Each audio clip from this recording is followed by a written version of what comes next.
working in my life. During snow camp, my God was strong, stronger than I could ever have possibly imagined, strong enough for me to put all of my burdens on him and still do incredible things. During summer ministry, my God was sovereign, completely in control and willing to use me in spite of my brokenness.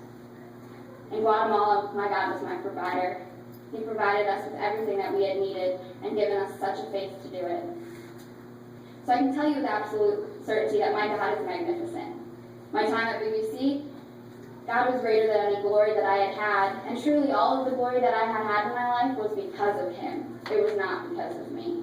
I could stand up here and take credit for everything that I had done and say, oh, I did this, I went to Guatemala, I worked with kids, but it's not true.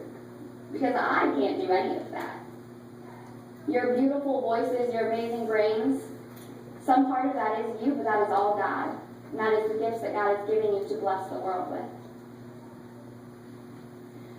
So if I had to sum up God, who God is in one word, which I don't really think you can do because he's so incredible and just there's so many beautiful aspects to him, but if I had to sum him up in one word, I would say love. My God is love. Pure, unconditional love. That is who my God is. The contrast between high school and now is caused by one thing: God's love. John 3:16 says, "For God so loved the world that he gave his only Son, that whosoever should believe in him shall have life and shall not perish." That means the whole world, not just Christians, not just people who go to church, but Jews, Gentiles, anyone who has faith in the fact that Christ died on a cross. He took the beating for us, guys. We were sinners. We were broken. We were nothing. And God said, but I love you. He said, I love you, and I am going to die a painful death for you so I can spend eternity with you.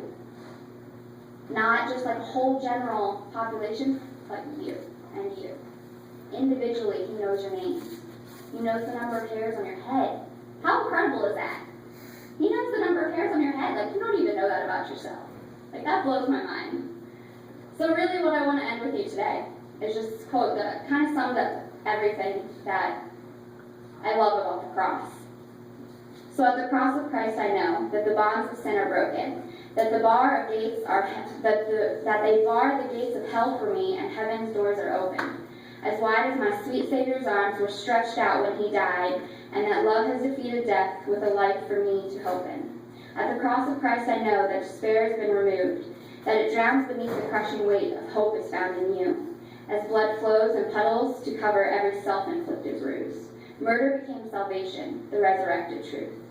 At the cross of Christ I know that anger has found its vengeance, that righteousness became sin for me, and that only at the remembrance of a man acquainted with sorrow do I stand forgiven of my resentment. As wrath and justice turned aside to crucify my defendant. At the cross of Christ I know that shame has lost its place, that Jesus Christ endured the curse and scorned all the disgrace, and atoned before the throne as death fled without a trace, that I may enter in and look fully upon his wonderful face. So 8th grade, as you're going into high school, you're going to be the whole scared little freshman walking into these huge schools, no idea what you're doing, and you're going to want to let people define who you are. Don't do that, because all you will find is empty wells. All you will find is pain and brokenness. I promise you that. I've done it. I promise you. Let Christ define who you are. Let the cross of Christ be the central and defining point of who you are. Thank you.